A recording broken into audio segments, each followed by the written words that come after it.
God has a sense of humor. Amen. I knew you would be acquainted with that, but just in case you need some more evidence of this, calling a Gen Xer who has had a lifelong distrust of institutions to serve the established church and then denominational middle management.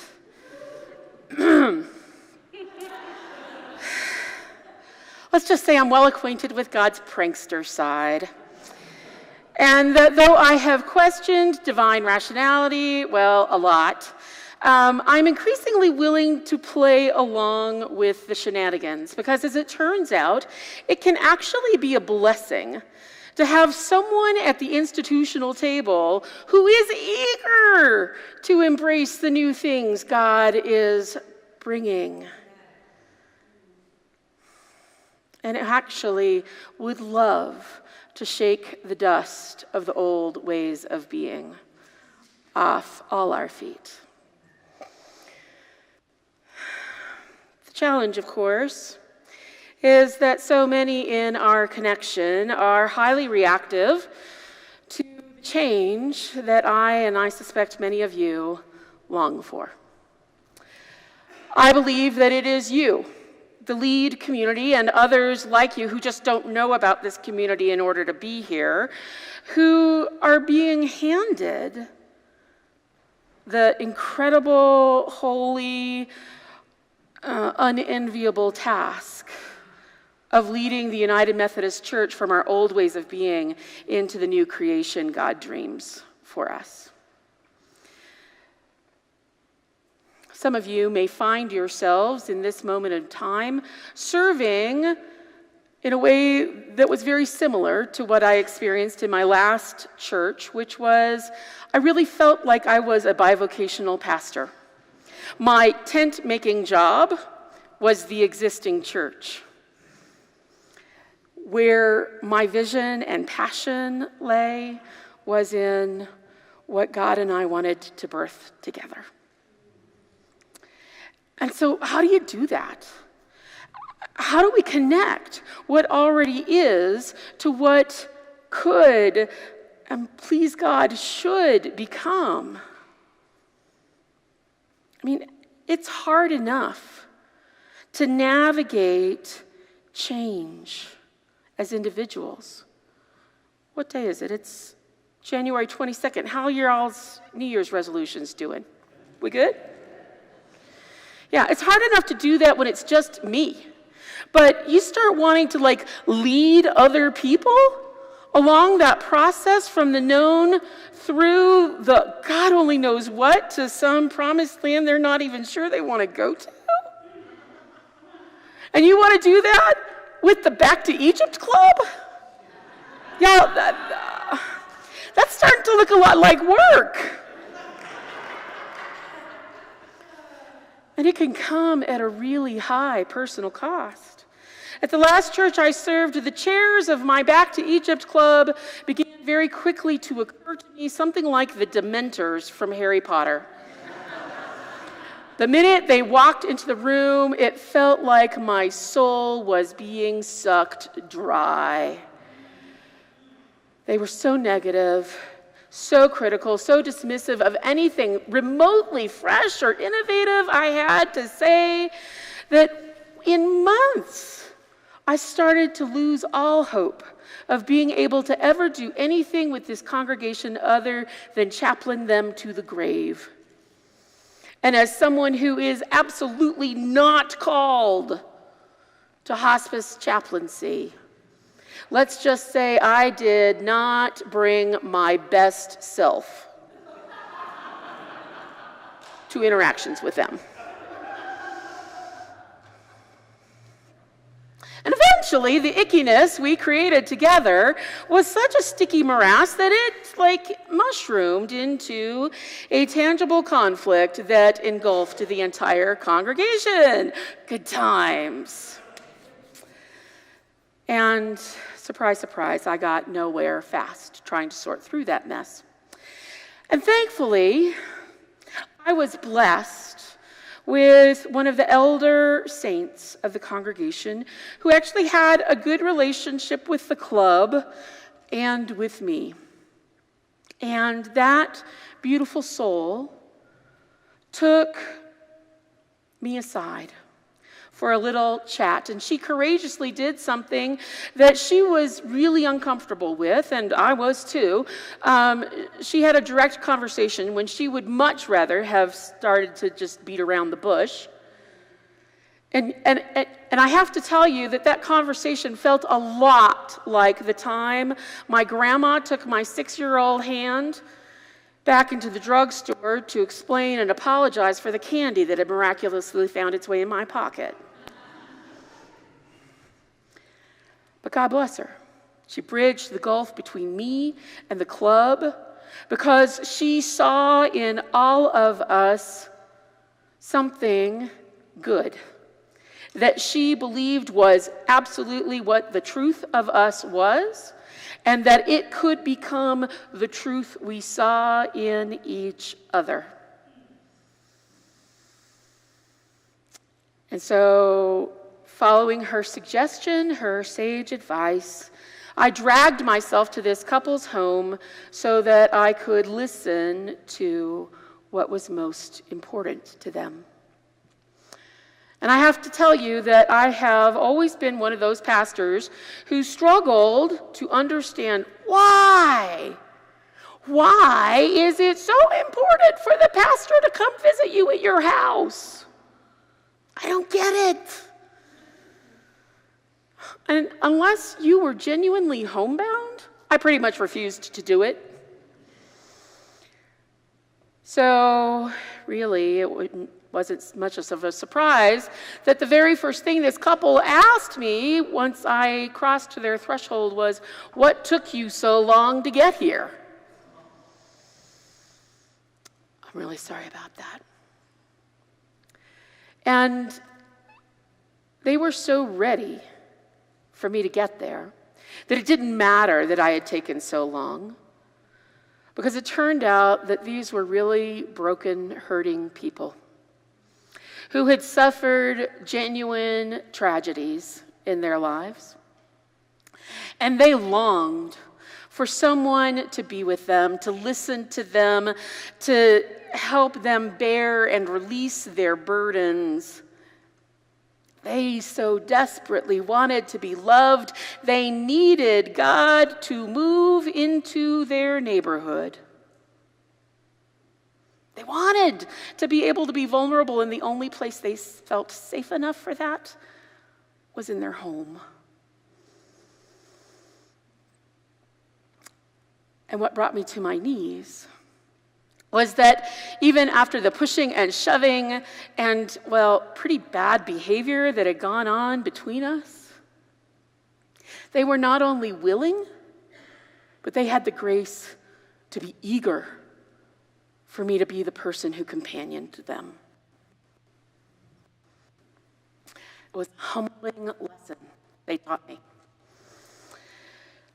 You know, I have always been super willing to meet unchurched people where they are.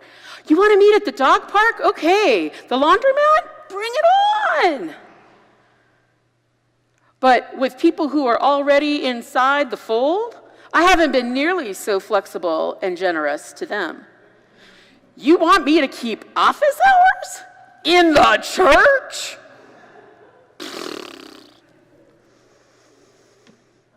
I had such a clear vision of wanting us to discern together what God was already up to and then move beyond our padlocked doors out into the community.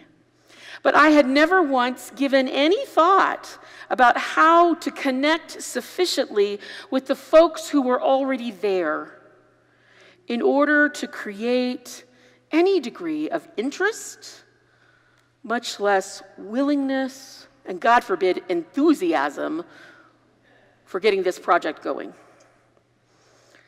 And I have to tell you that with this particular chapter of the Back to Egypt Club, it turned out that almost none of them ever even started the first step of taking this journey with me. They didn't do it. But they did, once they felt loved and cared for, seen and heard, they did stop making of themselves ginormous obstacles.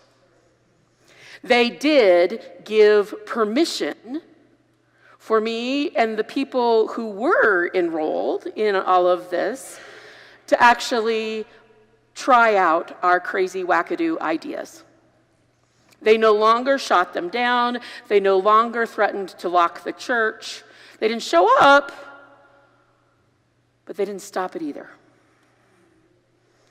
And over time, I discovered that every time I took a step toward them, they unlocked a door. Every time I learned more about who they were and how to be with them and how to really love them where they were, they made things easier for the innovation to actually take place. So the first thing I did was I did everything I could to learn the fears and the motivations and the communication needs of these folks. It turns out that my natural style of being a really big, like inspirational message giver who's like loves to cheerlead. Yeah, they hated that. These people wanted data. And really, they weren't going to move. They were not going to be budged until I gave them information and lots of time to process all of it. And these people also were like the originators of that phrase, leave no man behind. Yeah, they learned that phrase on the battlefields of World War II, and they were not going to unlearn it just for the sake of United Methodist polity, okay? So get over yourself, Pastor. We want to take a congregational vote, and we don't care that that's not in the rules. Okay. Studying generational differences was another key. I am allergic to the language of duty and obligation. They like that. My silent generation, my builders, they wanted to be told, what is it that you should do in order to do your bit? Really? You want me to tell you what to do? Okay, y'all crazy, but okay. And these were folks who longed to leave a legacy of faith. And they were alternately embarrassed and grieving the fact that they weren't able to do that the way you were supposed to, because supposed to was a big deal for them. And all of them had kids and grandkids who had nothing to do with the church, and so they weren't doing that in the natural order of things. And so to propose to them that there were other ways of leaving a legacy of faith, that they could assist some of the crazy new things we wanted to do that would actually bless other people's children and grandchildren and help them have a relationship with Jesus. It took a while for some of those folks to embrace that concept. And again, it was my bridge building saint who, at an ad council meeting, after she'd heard some of the back and forthing around this particular idea, she just said, I don't care whose grandbabies it is. Amen. If me bringing a meatloaf to the church on Wednesday night will help a young person learn about Jesus, you can count on me. Thank you, God. Because the minute she said that, that opened the door to not just the Back to Egypt Club starting to budge, but a whole bunch of other people too. And that also opened the door for the first time for us as a community to really start to get present to the fact that we weren't all on the same page. Right? We were not operating out of a shared playbook with the same operational values driving us. It was a room full of white people, but apparently white people are not all the same. We had people from rural areas on the Eastern Plains and across the Midwest. We had Bible thumpers from Texas and Oklahoma. We had spiritual but not religious hippies from Colorado. We had bankers and lawyers. We had railroad engineers and miners. We had everything except color. We had all kinds of ideas about how to do church and be faithful amongst us. And it wasn't until we start getting past our assumptions and really lifting up who we were and developing relationships so that there was a network of relationships and not just spokes of the wheel relating to me as the pastor, that we really began to be able to do things like collaborate and partner. And, I laugh about it now, but the chair of my Back to Egypt club, when we were talking about our need to really build relationships in the congregation, his response to that was, I've already got enough friends. Why should I do that?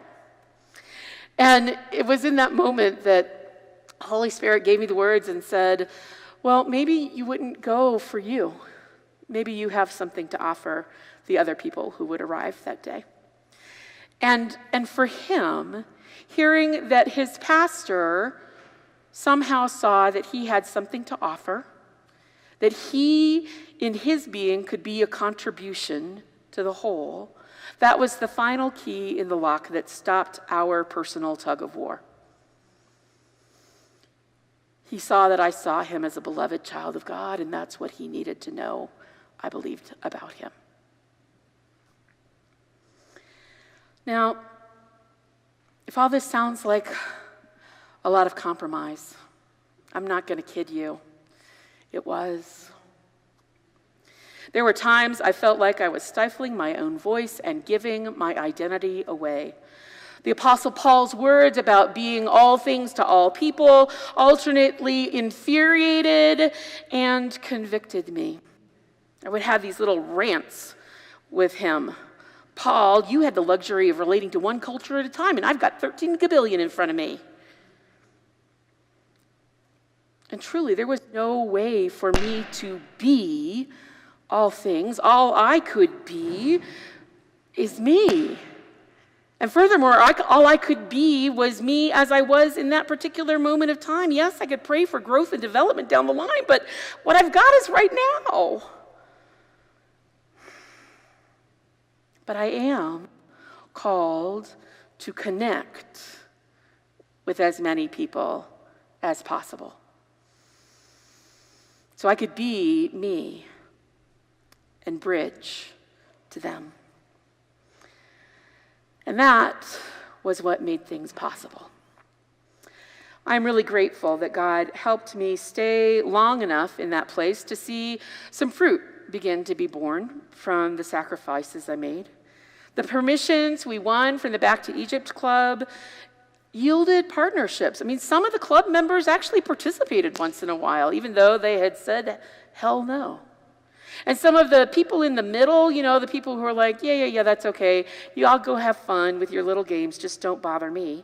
Like some of them actually got really engaged and became leaders. And the people who had always been innovators, who just felt like the door at the church kept getting slammed in their face because Lord knows we hadn't made it easy for anyone to start anything, those folks actually got empowered. But what it took was asking over and over again, what was more important to me? The end result of actually reaching new people and being a blessing to them, or doing things at my pace, my way, with the methods that were easy and natural for me. It was the old debate between process and outcome, right? And so ultimately, the vision that God and my lady and I dreamed together was really fulfilled. It just took a lot of releasing and letting go of both the process and our attachment to what the end results would look like. And so my belief is that whatever your vision is, that if you also have a chapter of the Back to Egypt Club that you have been blessed with, I believe that you too can experience transformation with them, that those who are currently your opponents may become permission givers. They may even become partners and allies. Heck, they might even become funders. And I am confident that you and God can figure out how to make that journey together. And my suspicion is that many of these new possibilities just might be rooted and grounded in understanding who your club members are and learning to love them in the ways that they want to be loved. Amen?